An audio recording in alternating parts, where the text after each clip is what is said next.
you can start taking your seats, we are getting started. And I will take all of your attention up here. Slowly, conversations come to a stop. Perfect.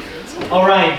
So, again, thank you everybody for being here. We are excited to keep going on our Libertarian Party of Georgia convention. It's always a good time being here with you guys. It is 1 o'clock, so that means that today we are going to be hearing from Spike Cohen again. I've been reliably informed that the election was in 2020, yes. and he was the vice presidential candidate for that. So I would like everyone to know that, since I apparently did not.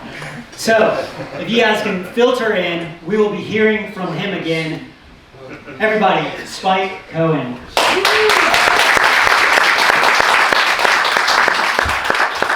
Thank you so much again, Jared. Who was here earlier this morning when we did the You Are the Power presentation and we all watched Jared have a moment of panic, and that's he's bounced back fully. I want to thank you all for being here. Now, for those of you who heard my call to come to process here, many of you heard the promise that someone's life was going to be changed here. And now, if I were a flim-flam man, I would wait to the end to answer that, to hold your attention all the way to the end. But I'm not going to do that. I'm going to reveal it right now. Whose life is being changed? Mine, by your being here and listening to my speech. Thank you. Thank you so much. You're touching me here, and everything in my life is changing. Anyway, I'm increasingly, when I'm at these events, I would say I struggle to try to figure out exactly what I want to say to you because, A, I've been to a lot of these events and I've said the same things over and over, and B, I'm increasingly, when I'm speaking in front of people, I'm speaking to groups of non-libertarians or people who don't realize that they're libertarian yet, and I'm speaking with them about how and why they should be libertarian. So I guess I can try that here. Show of hands, who here considers yourself a libertarian? Well, my work here is done. Thank you guys so much. Thank you. Oh, thank you. No, listen, I'm happy to be amongst people who I don't have to try to convince that individual freedom and liberty is the best way forward. And not only do I not have to convince you, you're here to help us convince others and bring even more people into this movement. That's what we're here for. We're here to argue with each other too. But after that, we're here to spread liberty. We are here. Whether it's supporting candidates, whether it's getting behind initiatives we support, or nonprofits we support, like You Are the Power, whatever it is that we are doing, it is to help spread liberty. Now, in the last few months, my mind was actually changed about something. Because if you had asked me a few months ago, are people ready to elect a across-the-board, hardcore, dare I say, real libertarian who actually is running on libertarianism and who is actually going to implement that policy when they get into office, I'd say, you know what, I'm not sure we are. I think a lot of change needs to happen in the culture before we're ready for that. And I may still be right, but then Javier Milei got elected. Yes, thank you, in the back room there. In a country that has been voting for far worse authoritarians than we have. The political center or mainstream in Argentina has floated between socialists, fascists, and Peronists, who are sort of like flavor of the month authoritarians.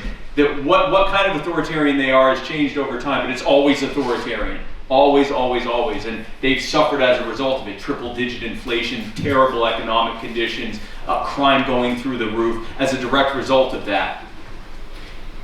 Javier Milei killed 3 narratives by getting elected. Number one, the narrative of we can't get elected. And by the way, I'm talking about the narratives of what we say.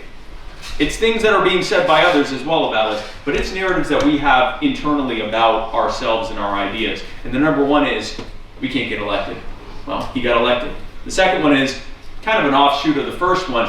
We can't get elected unless we really tone it down and water it down and kind of make it a little milquetoast, because I don't think people are ready to hear this yet. We're too far out of the mainstream. He got elected as an anarcho-capitalist who said that he was going to massively slash the size of government, starting with the welfare state.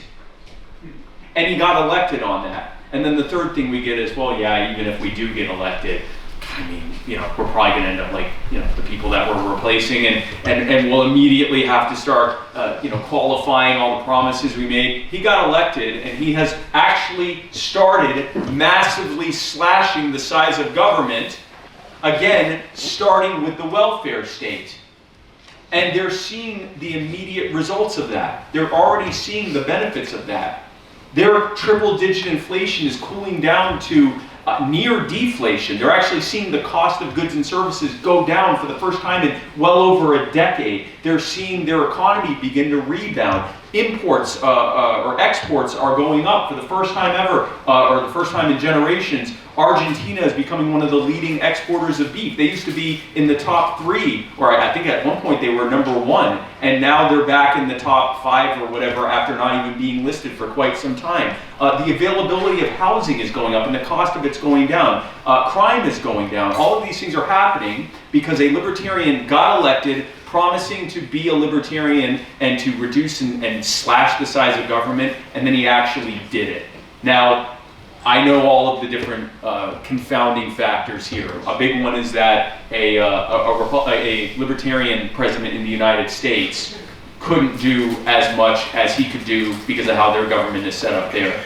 But a libertarian president could do quite a bit. I mean, right off the bat, there is decades of bad presidential executive orders that could be undone with the same pen and phone that got them in there. The bully pulpit is there for the libertarian president to push forward libertarian ideas in the same way that President Milei is doing. And of course, a libertarian president, can refuse to sign anything and veto anything that disrespects the people, that does not uphold people's rights, that violates their rights, that adds a penny to the debt, and that robs them, and basically dare them to override the veto. There's a lot that a libertarian president could do, maybe not as much as Milei can do right off the bat, but the bottom line is, it looks like we actually can do it. And if we can do it at that high of a level for president, then we can absolutely do it for Congress, and we can absolutely do it for governor's mansions, and we can absolutely do it for state legislative races, and for local races and city council races. If Javier Milei can do it, then there are things that we can be doing here that we might not have thought we could have done a few months ago. So then the next logical question to ask is, how? How do we get from where we are to that? How do we get from being upset about the status quo to making massive changes to it and bringing America closer to freedom than we are right now? Well, I think the first thing we have to do is look at the success. What happened in Argentina? Well, the Argentine people were so frustrated and desperate about a system that was failing them. Yeah, that's pretty accurate here too. Maybe not to the same degree. We don't have triple-digit inflation, but we've certainly had double-digit inflation. We haven't had an outright depression for a decade plus, but we've certainly had a sideways economy that hasn't been serving the average American for quite some time. And you know, with political corruption and crime and everything else, people are frustrated. But not only were they frustrated, they were met with someone who could explain why it was happening and how we could change it by undoing that. And he didn't pull punches. He didn't say, well, yeah, on the one hand this, but on the other hand that. He said, this is a scam. It is a political crime that's being committed against you. You are being robbed to fund your own subjugation and destitution, and I'm going to stop that. So that was there. And then once they were able to elect him, then he actually did that. So we got to look at how we get there from here. Argentina was in, and probably still is in, a much, much, much more desperate situation than we are. And it's important to understand just how much worse it is.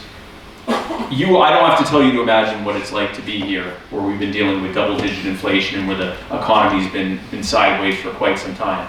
Picture the price of everything doubling every 6 to 8 months for several years, and joblessness going up for those same several years, and the economy going down by double digits, even factoring in the fact that everything costs more, the GDP was still dropping by double digits for like the better part of a decade. Just think of how much more destitute we would all be in that situation. So obviously they were much more desperate, which makes them more open to hearing a much more radical message than maybe is ready here. But the bottom line wasn't that, it was the desperation, it wasn't that just the conditions, it was that people understood how much they were being failed. I don't think that's happening here in the States, or at least it's not being directed the right way. There are many people who understand that the status quo is failing them. The problem is they think that all of it is to blame, everything is the fault of exactly one half of the ruling class. And they can only be stopped and we can only be saved by the other half of the ruling class. That's literally what they think. We have to redirect that. And we have to show the people who don't understand how bad things are that it is pretty bad for a lot of people and that it can get a lot worse if we let this continue. We can use countries like Argentina and Venezuela, and for that matter, Zimbabwe and North Korea and many others, and say this is where we will eventually head. And if you didn't think that's true, go back think about 10 years ago. If I told you that we'd be in the condition that we are 10 years later, would you have believed me? So we can do that messaging, we can reach people, but we have to reach people. And I know how frustrating it can be. I know I'm on the internet more than I probably should be. Less than I'd like to be and more than I should be. We see the frustration. You, I'm sure, get as frustrated as me when people just don't get it. When they blame just one half of the ruling class instead of the whole thing. When they say that the problem is too much freedom and that we need to be even more regulated. And it's incredibly frustrating. And I think we all know what the answer is to deal with folks like that. You tell them that they're wrong. You make memes about how wrong they are. You call them stupid, and then you laugh about it. Thank you so much. Thank you. Thank you. No, obviously that's not it. What we have to do is find out what their concerns are, because we have answers for that. Whatever their concern is, we have an answer. We have all the answers. That's why we're libertarians. We know everything. But we have to meet folks where they are on the things that they care about and meet them with that message of liberty. We need not water it down.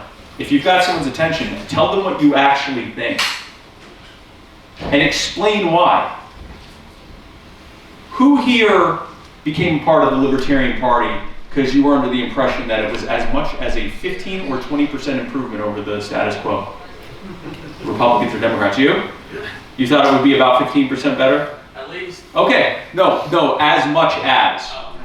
You thought it would be a marginal improvement over the Republicans or Democrats? When I was in my 20s, yeah. Okay, so that's one. So we had one, and that's fine. But for the vast majority of us, we saw this as a stark and necessary departure from the status quo. If we're presenting, first of all, if we're presenting our ideas in a way that's milquetoast, we're kind of lying to them. And so if someone gets into what it is we believe and find out that we told them something completely different, they now want to know why we were hiding that from them. We now look dishonest to them. So not only is, trying to water it down, not only is that not relatable, you're setting it up. If they actually want to go down that rabbit hole and find out about us, they're going to end up distrusting us. It actually backfires in the long term. So we can't do that. We have to be honest about what it is we believe, and we have to explain it in a way that connects with them. You don't just say, I want to cut the size of government, and I want to lower taxes, and I want to eliminate the welfare state. We've already got all the people that just saying that will get them on our side. You have to explain how these things are ruining our lives and their lives, and how we can fix it by getting rid of this stuff. This is how we make that connection. Now, a big part of how I've made that connection is through, or how I'm making that connection, is through You Are the Power. I'm actually, with our nonprofit, which is not aligned with any political party, or frankly any political ideology, what we're doing with You Are the Power is we're putting the political argument aside. I'm not trying to convince anyone of anything. I'm showing them examples of people being abused by government. I'm not asking them what they think about government or about a political party or about or even about those elected officials. I'm saying, here is this thing that is happening. Here's why it's happening, and here's how you can help us. And then when I get them on that, I say, okay, now here's this next thing that's happening, and here's why that's happening, and here's how you can help us. And I do it over and over and over again. We have folks that are part of You Are the Power that do not consider themselves libertarian. We haven't even approached them about whether or not they're libertarian, and yet they are some of the most effective liberty activists I've ever seen, because they are consistently helping us on liberty cause after liberty cause after liberty cause, because they agree with us. Now, over time, that can develop into them identifying as a libertarian, because they're agreeing with what we have to say about these issues. But instead of arguing with them, I'm just giving them something to do. So that's one way to do it. Many other people are finding technological innovations that can help people live more liberty-minded lives. An example of that was someone that I met in Colorado last year who is making these personal servers that you can have in your home that allow you to have these connected, basically your own connected social networks, so that you're not having to rely on big tech companies to be able to stay connected and share videos and all of this other stuff. And it's encrypted and it's private, and there's VPNs and everything else in it so that no one's tracking you and everything else. They have a technological innovation that is letting people live more liberty-oriented lives. And he's not making a political argument. He's just saying, hey, if you don't want to be spied on, if you don't want to be subject to big tech censorship, here's how you can, but you still want to stay just as connected and just as in the know as everyone else, here's how you can do it. That's an example of that. And there are many different examples, including ones that folks are doing here across the country, here and across the country, of sharing liberty in ways that connect with people. But the number one thing to remember in all of this is that you have to make the connection.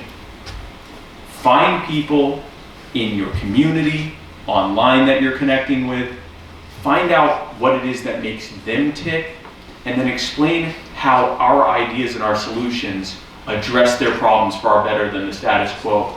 Always make the contrast between the failures and the misery that's caused by the status quo and the benefits and good that comes from us being more free.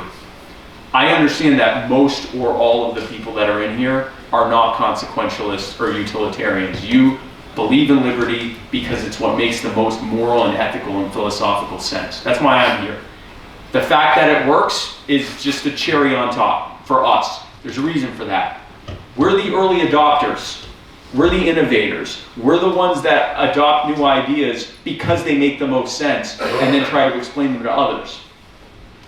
Most people have a kind of, and I say this and it sounds like it's an insult, but it's not. It's just how people tick. Most people think in a herd mentality. They want to see that other people think it too, and they want to see if it actually makes sense. Does it work? Okay, fine, it might sound like it makes sense, but does this actually work? And we get frustrated because we're like, well, who cares if it works? It's the right thing to do. And who cares if other people agree with it? It's what's right. That's how we think. That's not how normies think. It is what it is. I wish it wasn't. I wish we could, well, I'm not going to say that. But I wish that we could get other people's mindset in our spectrum, I'll call it. But I wish we could do that, but we can't. But what we can do is recognize that most people, they need to see that it works, or that the status quo isn't working. And they need to see that there are other people that agree with this. That's what we're doing with You Are the Power, and that's what we can do with the Libertarian Party. We can do that by talking about the issues that people are talking about, getting candidates who can dynamically connect with people on what they're talking about, the cost of living, crime, the absolute crisis, meltdown on the border right now, the wars and threatened wars overseas, all of that we can have because we have the best answers, but we have to connect with them first. So what I am imploring you to do, whether it's with the candidates that'll be up right after me that are doing their debate, whether it's with candidates for local office, whether it's with the work that you do inside and outside the party, hopefully it's with what you do helping us at You Are the Power, make sure that you are trying to find people and make a connection with them so that you can share ideas of liberty with them. Because that's what gets not just libertarians elected, that's what gets libertarians created. So with that, I'm going to open the floor to questions. I think that they gave me an hour, and I think my time is much better spent answering questions from you than me just blathering on about stuff you already agree with. So again, I'd like to thank you all for coming. I love y'all, and with that, I will open the floor to any questions that people have. The first one is always bravest. Hey man, how are you? Hey, good. I've got a question. I actually ran for office in Georgia back in 2010, and one of the things that I ran into, and I think that is pertinent to district since this is Georgia, Yes. is ballot access. You know, we have set up where if you're a Republican, you're nominated, you're already on the ballot. If you're a Democrat, you're already on the ballot. Yeah. Since they don't have an incentive to let us play in their ball field, Yeah. how do we go about changing and affecting at the state level, trying to convince the people that are the ones that have to pass the legislation to allow us to extrapolate our beliefs in a way that has the exposure Yeah. that they are denying us? This is an excellent question, Colby, and it's also one of the most frustrating and difficult ones. And you already know that, but I'm going to kind of drill down as to why. Not only do we have the challenge, for those who didn't, did anyone not hear his question? Okay, so for Ted, he was asking about how we deal with ballot access and how we message that when the people who would have to make those changes to ballot access laws have a perverse incentive to not let us on the ballot. So not only is it every bit as frustrating as you said that we're having to go to the people that we're trying to get people to convince the people who have a vested interest not to let us on the ballot to let us on the ballot, but it's even more frustrating than that. I'm going to get to the good news in a moment, but it's even more frustrating than that because you have to be careful how you message that to people. Because if you message that the wrong way, what people hear is, whatever you think of me, I am a lost cause, don't even bother considering voting for me, or supporting me, or my party. Because people will say, oh wow, that's terrible, that's not fair, that's not right. Well, nothing I can do about it. I'm certainly not gonna, I can't vote for them. It looks like I won't even be able to vote for them, right? And so I tell people, it's like, I come from the sales world.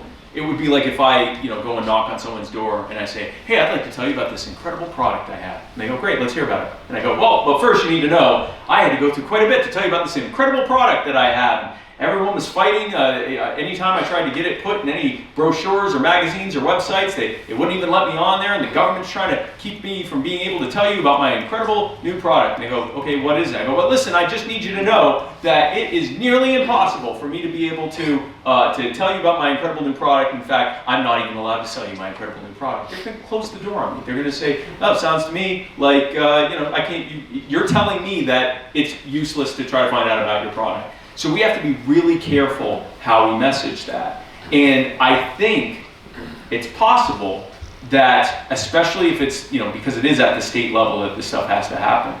I have argued that you start first with why you're running. And again, making that connection with issues people care about.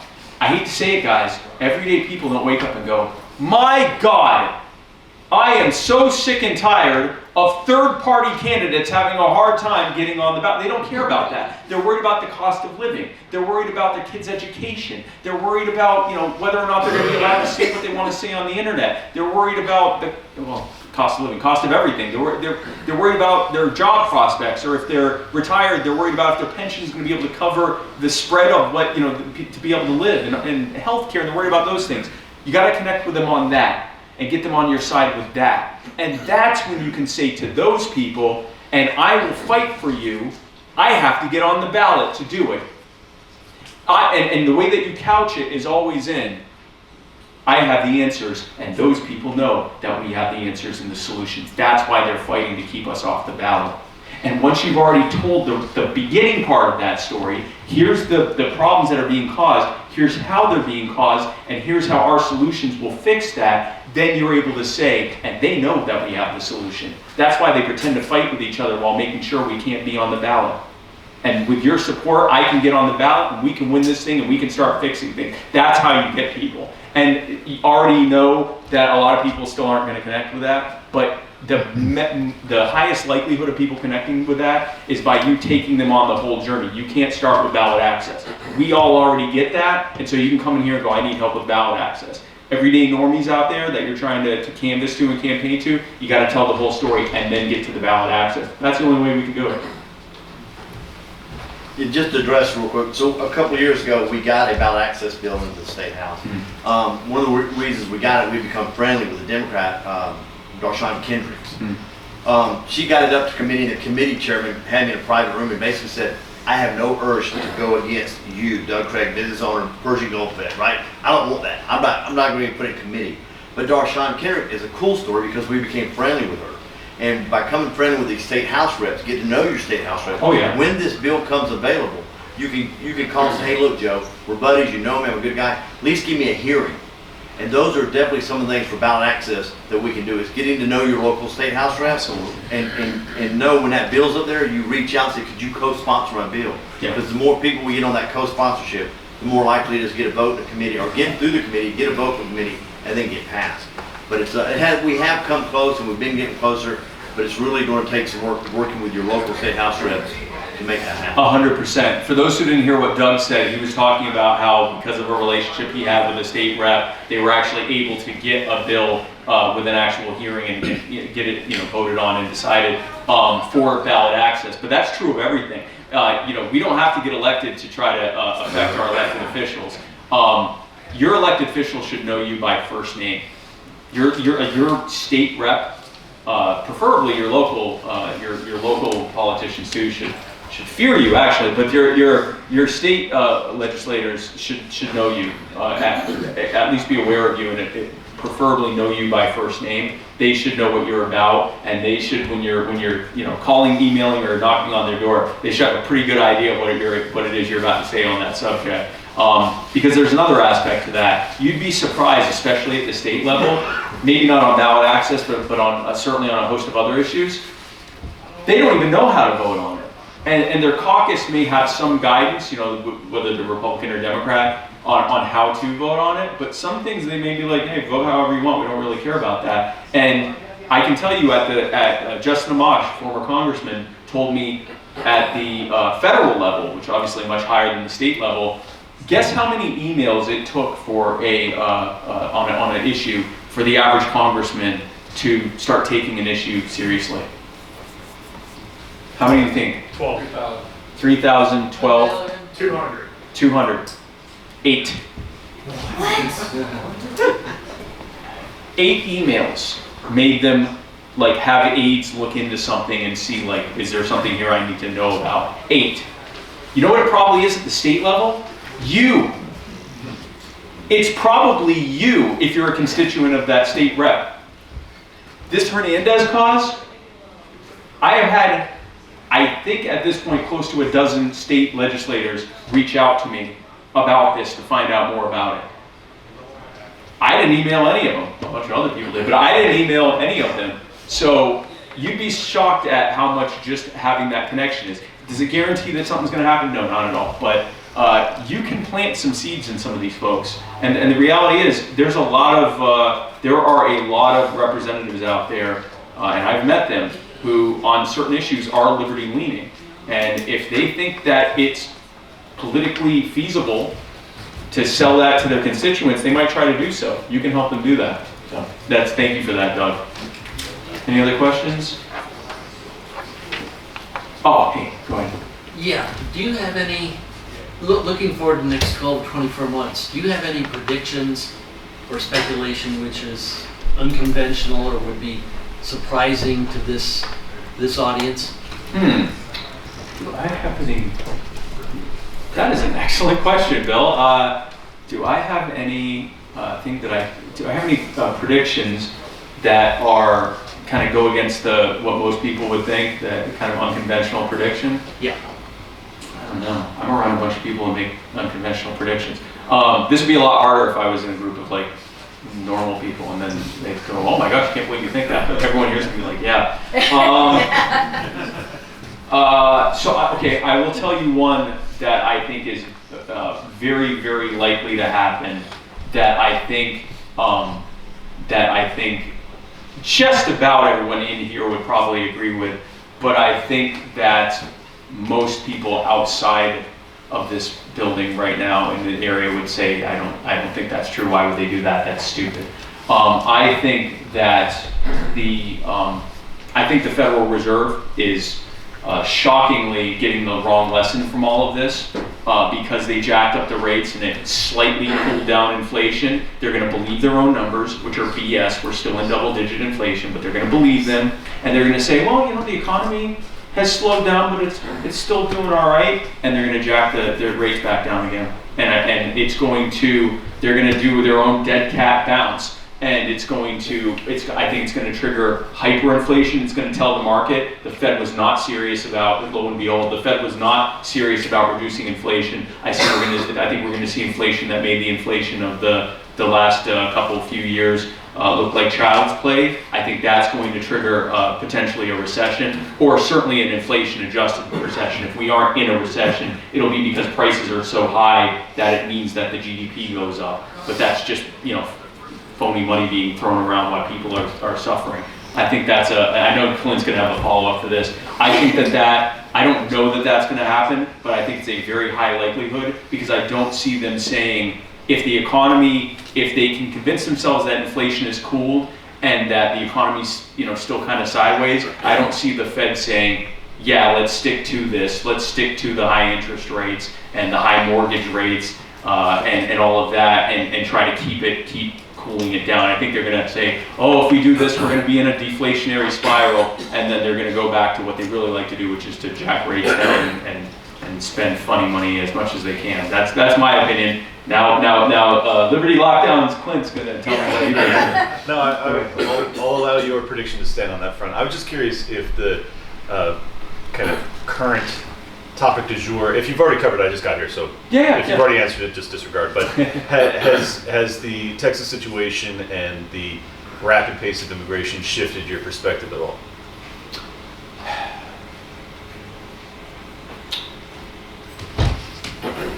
My end goal, he asked if what's going on in immigration has shifted my perspective at all with the border.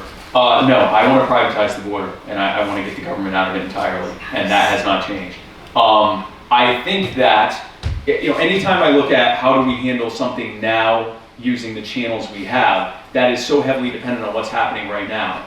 I wish, and I've said this in a few interviews over the past few days on mostly conservative shows, there is a potential here for us to get closer to that, but it's going to take Texas and some of these other states to change their narrative a little. Right now, you have both Texas and the Biden administration arguing in federal court, that the role of immigration is a federal role. They're both saying the exact same thing. Texas is saying the Biden administration is not carrying out their role, and it amounts to them not doing anything about an invasion, and so we're stepping in and doing something about it. The Biden administration is saying, yes, this is our role, and we're doing it the way that we see that we should be doing it. But it is our role. Thank you so much for acknowledging that. And the judge is saying, all right, well, if it's your role, you got to let them back in. What I would like to see happen, I don't know if I will, because unfortunately, I think all of these people want it to remain a federal role. That's what it seems to be. What could get us closer to what I want, and what most of us in here want, which is privatization and decentralization of this question, would be for Texas and other states involved to say, this should have always been handled in Texas by Texas. The Constitution says absolutely nothing about immigration or migration or asylum or refugee or any of that. It says nothing about any of that. It talks about naturalization, which is the process by which people that come here may become citizens, but that assumes they're already here. And the 10th Amendment is very clear. If the Constitution doesn't give a power to the federal government in the Constitution, laid out explicitly in the Constitution, it is to be left to the states or to the people. That's what it says, and it bears out. For the first 100 years of the United States' existence, any immigration enforcement that was happening, there was mostly nothing, but anything that was happening was being done by the states, usually by the border states, if it was being done at all.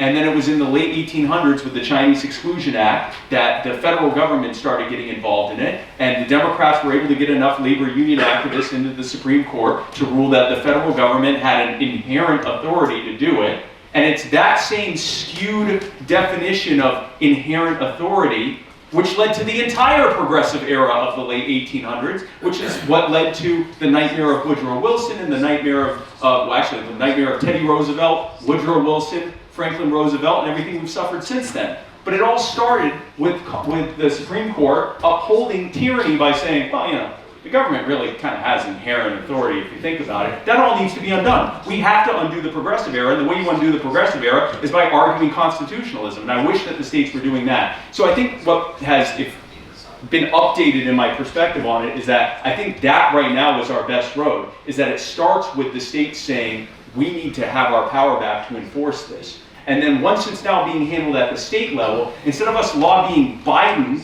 or whoever's in office during that, you know, when we're doing the lobbying, who's in the White House, now we're lobbying like state level representatives and governors. And that gets us, having it handled that much more decentralized, gets us however much closer to what the real goal is that, which is to the people.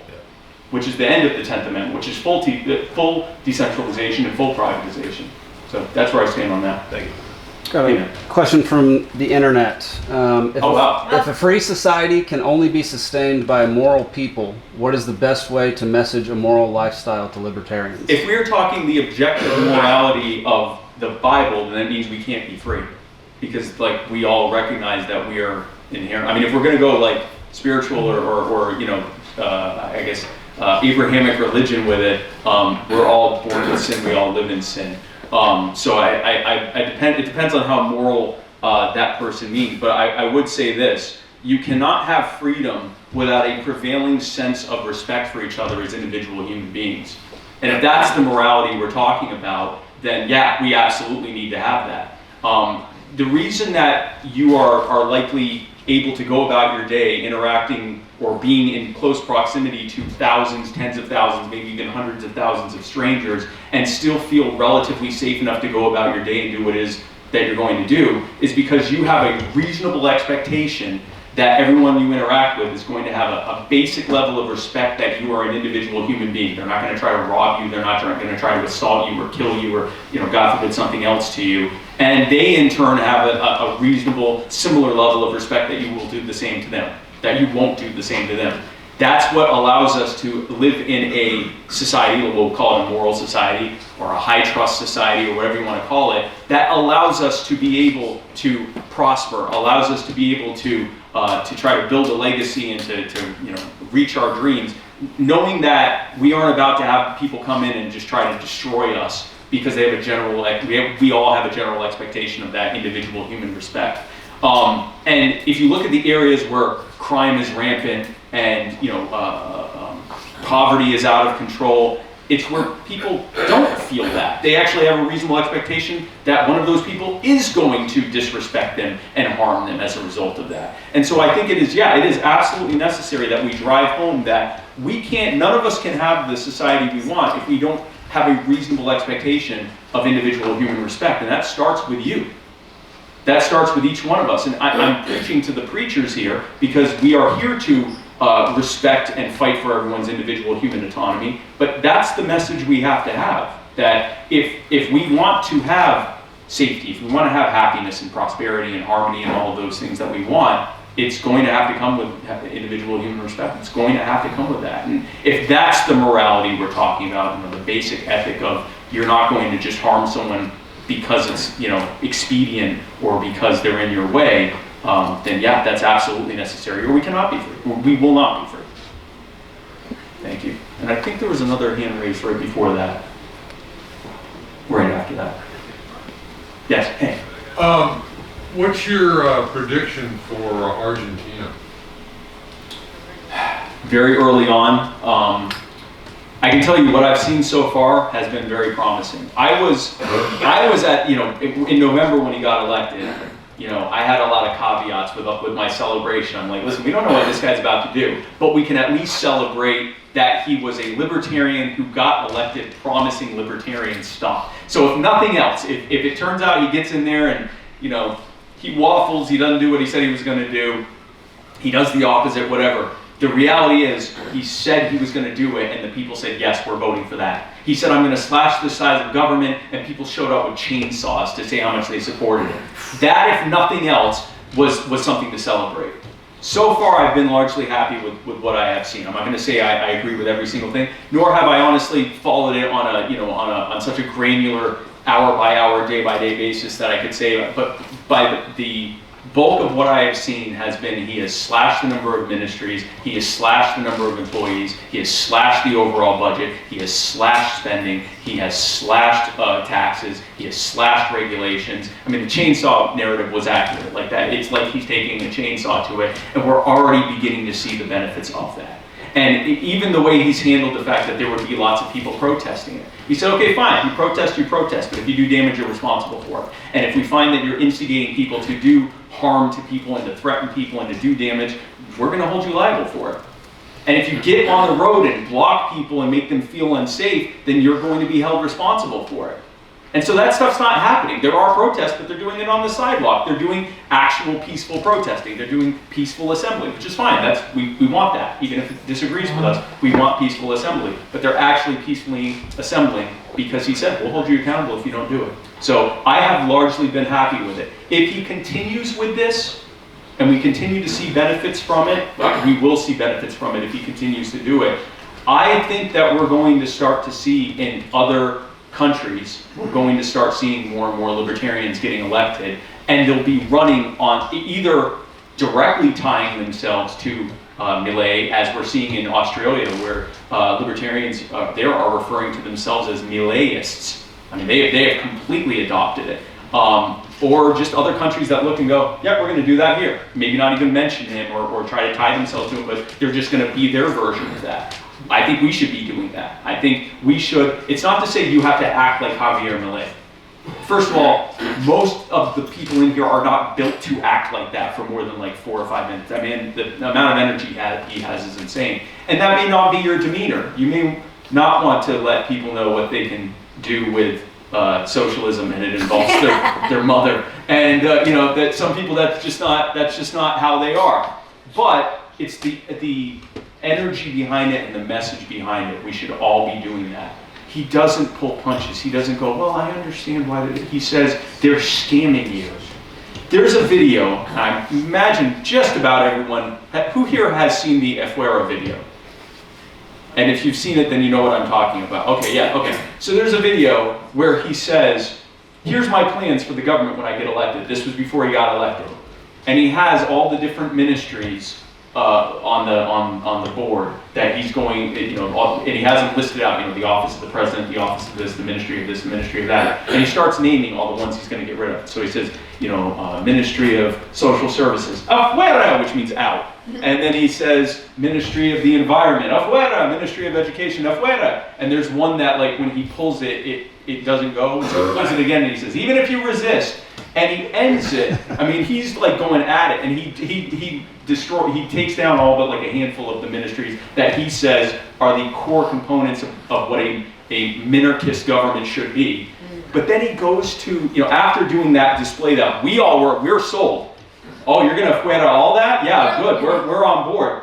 Then he goes to the public that probably is sitting there going, what? And he says, the political scam ends here, and I'm paraphrasing him now, but he says the political scam ends here. They're not going to rob you anymore to keep you poor and in desperation. We're going to give it back to you. And then he said, Viva la libertad, carajo, which means long live fucking liberty. And, sorry, that's what it means. But he got their attention with, this is what I'm going to do, and then he explained why. And now, that wasn't the first time the people of Argentina had heard that, but it just showed an example of what he was doing. He wasn't just saying, hey, look at me, I'm an edgy libertarian. I mean, I do that sometimes, but he wasn't just doing that. He was saying, hey, look at me, I'm going to do this thing that might sound outrageous, but here's why. Because you're being robbed. You're being scammed. You're being told you have 2 options, they both suck, you know it, but if you don't pick from them, then democracy is ruined. You're being told a lie, and deep down you know it's a lie, and we have the solution to it. It's to get them out of it entirely and put the power back in your hands. with that kind of message, if he continues with that, and if he continues to have the successes that he has, I think we're going to be seeing that across the country. And I hope that this is the beginning of a domino effect or snowball effect or whatever you want to call it. And I'm certainly doing everything I can to try to make sure it takes root here. Thank you, Brad. Put on your Swami Karnak hat and tell me why at Davos they let him speak, because he just mooned Klaus right there in front of us. He's an elected official. Yeah. They invite elected officials to speak. He's the head of state. Okay. They had to. They had to. They'd have to, if they didn't, they'd have to explain why he was the first head of state that they didn't let speak to the conference. And I loved how he did that. Because he had explained many years ago his association with the World Economic Forum, that he was an economist, that they had invited Latin American economists to go up there. And he's like, okay, so he went up there and he explained why socialism sucks and the free market's great. And they said, oh, hey, thanks for coming. And then they struck him from their YouTube channel so that no one would see it. They took him off the website. He's like, yeah, that's what I did. He had said that back in before any of us had even heard of him. He said that back in 2017, 2018, he explained all of that. We didn't know that. But then, so, we're finding out about him, and he's, World Economic Forum page, and people are like, is some WEF clown? Like, what is this? He let it kind of simmer. He would sometimes retweet that thing that he had said about, explaining it, but for the most part, he let it simmer. And then he said to the WEF, yeah, I'd like to come and speak to you. I was just recently elected. And they're like, yeah, okay. And he went up there and eviscerated them for 25 minutes. If you go to any of my social media channels, except Instagram, it wouldn't let me put it on there. I think it was just too long. But if you go to any of my social media channels, I put up the video with the English translation of him giving that speech. And he literally lays out how socialism at its core is failure, and how the free market fixes everything. He even says, if you find an example of a market failure, look closely and you're going to find government intervention that caused that failure. And if you don't find it, look harder because you didn't see it the first time. He literally said that in front of Klaus Schwab and the rest of them. Okay? And what's crazy is, and this is what I talk about connecting with people. Now this is Javier Milei, the guy who says take your socialism and get your mother and I mean, he's very clear on he does not pull his punches. He went in front of the WEF and he told the business people there, you're being scammed. You're the producers. You're the ones who've made our lives so much easier and better. And the political parasites that you're sitting next to have convinced you're the bad guy because you made money doing it. You don't need these people. They can't exist without you. You should join me and drop them. Talk about meeting people where they are. He went in front of the wealthy and powerful, the big techs, the big ags, the big everything else's, the Bill Gates, and said, if you weren't letting these parasites live off of you, you'd actually be the best people on the planet. If he can connect with them, we can connect with normies who ask, what about the roads? Any questions? Yeah. First off, congrats on the cat. Second, I have an update on Mr. Whiskers. Go ahead. Second off, what's the time frame do you see for a libertarian president? And what changes do we need to make internally to bring that timeline closer? So the time frame that I see for a libertarian to get elected, well, I'm in front of a bunch of libertarians, so I will say it is not impossible for us to win the 2024 election. There's nothing legally stopping us from winning. We could actually do it. I think the likelihood is what the likelihood is. It's what it's always been. It's not high. I don't have a strict timeline. I have a progress line. It's less about how much time it takes, because we saw in Argentina it turned around very quickly. It's more when we are able to successfully thread that needle or bridge that gap where a significant percentage of the population says, wow, I am being robbed. Wow, they are the only ones with the answer. I don't care if they lose. I'm voting for them anyway. Which is why I advocate that we mostly talk to people who don't vote or haven't voted in a while. Because they already figured out that voting Republican and Democrat's a waste of their time.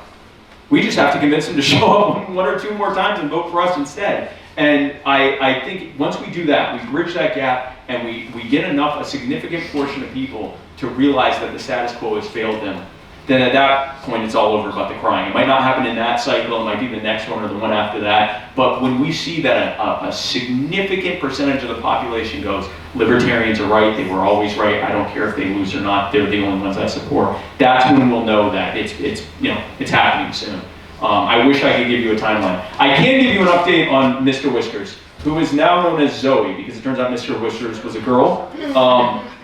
For those who don't know, when my wife and I were in Barbados, a feral cat started coming around our home there, and she wouldn't leave. And we tried everything. We tried feeding it at night. We tried feeding it during the day. We tried feeding it all the time, and yet for some reason it just wouldn't leave. And I say we. My wife kept feeding her. But we're married, so I have to, I guess is how that works. But so we kept feeding her, and she, I guess this is a story of the welfare state, she wouldn't leave. And she sought comfortable mediocrity instead of going out and making a life for herself. Anyway, so she was,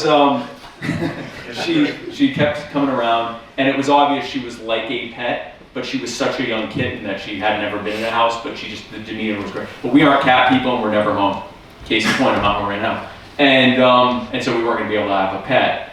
And so in retrospect, I probably shouldn't have posted it. I just thought it was funny that my wife wouldn't stop feeding this cat. And everyone congratulated me on my new cat and everything. I'm like, that's not my cat. And so people would then make memes of me with a cat on my shoulder saying, this is not my cat. But anyway, she's not my cat. We knew that we could not bring her here. But what we did, we found a humane trapper who had a family who absolutely fell in love with her on the photos alone. We paid to get her trapped and vetted, and now she's with that family. Where I am told that one of her favorite things, her name is Zoe, one of her favorite things to do is when her father, when the husband comes home from work, he'll, just to, I guess, unwind, he'll, take out his phone and he'll watch YouTube videos and scroll through Instagram, and she gets on his shoulder and looks at it. So I'm hoping he follows me, because then Zoe will continue to see my content on social media. But she's doing great, and she is in a home, and she is not my cat. I just want to be clear. She's legally not my cat, so thank you for that. I can probably take one more question, and then they're going to kick me off the stage so you can hear from the candidates for your nomination. You're not going to do that where there's room for one more question and then you don't ask the question. Hey, Ted. Where is your lovely wife? She's at home.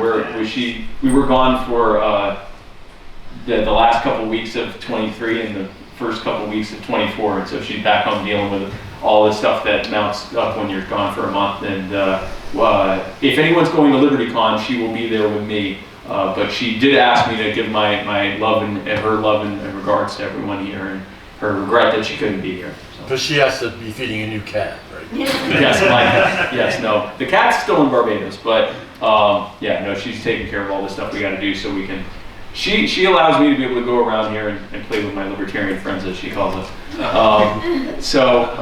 I still can take one more question. Hey, man. I guess I'm tired of people accusing me of wasting my vote. Yeah. You say libertarian, and that's the first thing that comes out of their mouth. Yeah. Is there any thought to changing the name of the party? To the Wasted Vote Party?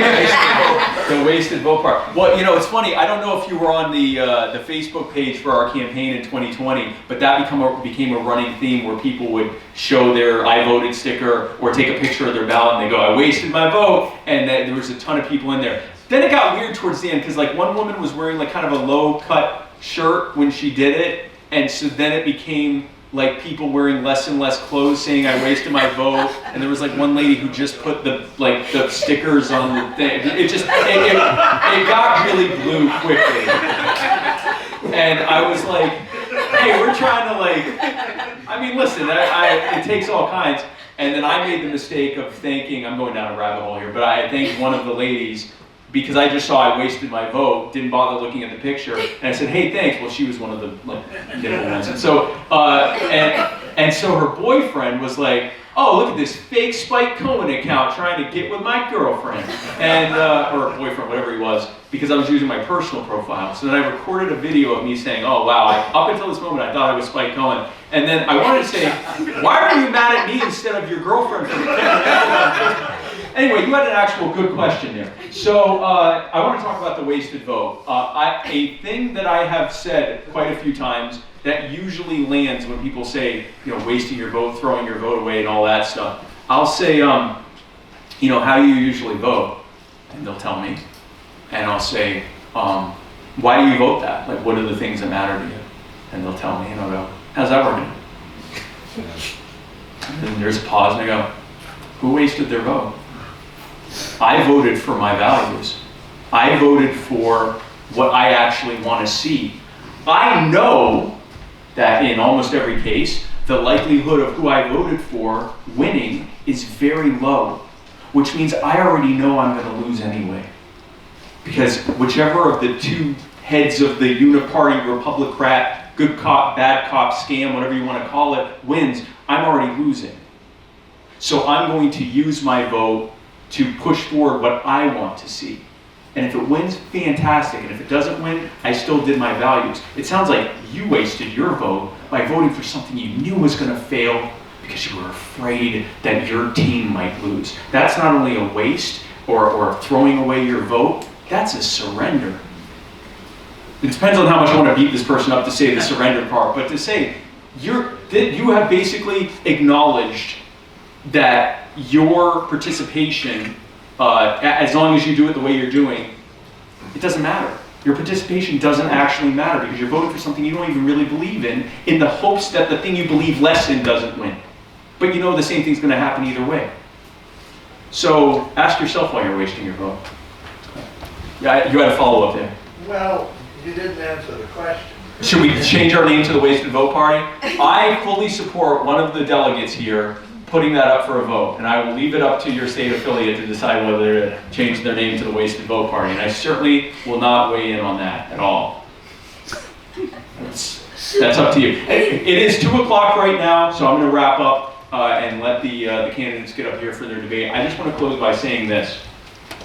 We're the only ones who have the ideas that we have. And I say we meaning libertarians. The benefit of being a libertarian is twofold. Number one, we know that everyone else is wrong and we're right. And number two, we know in this room who isn't even a real libertarian.